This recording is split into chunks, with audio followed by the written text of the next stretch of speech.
गंगा ने अपने 7 पुत्रों को नदी में डुबाकर मार दिया, लेकिन 8वें को छोड़ दिया, जिसका कारण जुड़ा हुआ है ऋषि वशिष्ठ और प्रभास से। तो चलिए जानते हैं इस कहानी के बारे में। तो महाभारत की शुरुआत होती है राजा शांतनु से, जो कुरु साम्राज्य के राजा थे और कुरु की कैपिटल थी हस्तिनापुर। एक दिन राजा शांतनु गंगा नदी के किनारे भ्रमण कर रहे थे, तभी उनकी नजर एक खूबसूरत महिला पर पड़ती है। वो कोई और नहीं बल्कि गंगा मैया ही थी। राजा शांतनु गंगा माँ के आगे शादी का प्रस्ताव रखते हैं और वो मान भी जाती हैं, मगर वो शर्त रख देती हैं कि वो जीवन काल में जो भी चाहेंगी वो करेंगी।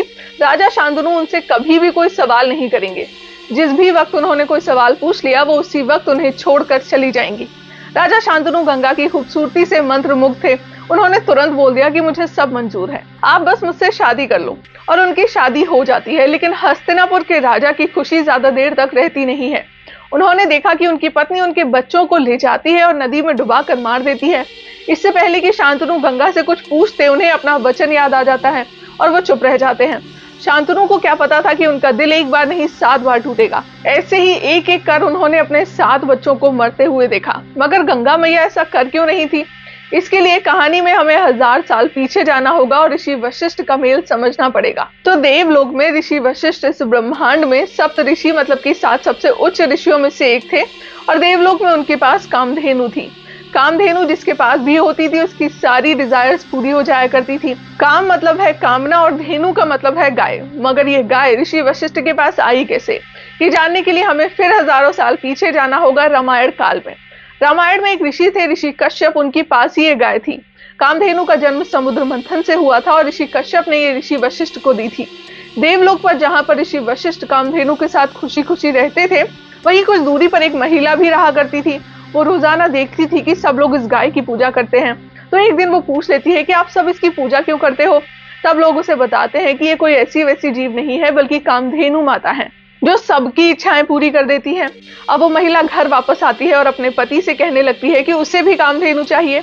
पत्नी के कहने पर उसका पति कामधेनु गाय को चुरा लेता है। महिला का पति 8 वासु में से एक होता है। तो वासु कौन होते हैं, ये जानने के लिए हमें खुद को जानना होगा। हमारी बॉडी में कई ऊर्जा के स्रोत होते हैं, जिनसे मिलकर हम बनते हैं। ये 8 वासु भगवान विष्णु के ही पार्ट्स होते हैं, जो सबकी बॉडी में होते हैं। जिस वासु ने कामधेनु को चुराया था, उसका नाम था प्रभास। और जब ऋषि वशिष्ठ को पता चलता है कि उनकी कामधेनु को किसी ने चुरा लिया है, तो वो 8 वासु को श्राप दे देते हैं। वो उनको श्राप देते हैं कि उनका अगला जन्म पृथ्वी पर होगा, वो भी एक मानव रूप में। ये सुनकर सभी वासु ऋषि वशिष्ठ से माफी मांगते हैं।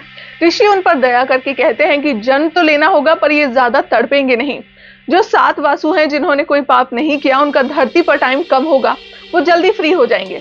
लेकिन प्रभास का नहीं, क्योंकि प्रभास ही था जिसने कामधेनु को चुराया था, तो उसका पृथ्वी पर टाइम बहुत लंबा होगा। अब सभी वासु गंगा के पास जाते हैं और निवेदन करते हैं कि वो उन्हें धरती के जीवन से बचा लें। महाभारत की कहानी पर वापस लौटते हैं। जिन 7 नवजातों को गंगा मैया ने डुबाया था, वो 7 वासु ही थे जिन्हें गंगा मैया ने श्राप से मुक्त करवाया। जब गंगा मैया 8वें वासु यानी कि प्रभास को डुबाने जा रही थी, तभी राजा शांतनु उन्हें रोक देते हैं और कहते हैं कि वे अपना वचन तोड़ते हैं और गंगा से सवाल करते हैं कि तुम क्यों मेरे बच्चों को मार रही हो। हालांकि गंगा मैया को पता था कि इस बार शांतनु उनको अवश्य रोकेंगे, क्योंकि ऋषि वशिष्ठ ने प्रभास को एक लंबी आयु का श्राप जो दिया था। और जैसा कि गंगा मैया ने कहा था, वो राजा शांतनु को सारा सच बताकर वापस अपने धाम लौट जाती हैं।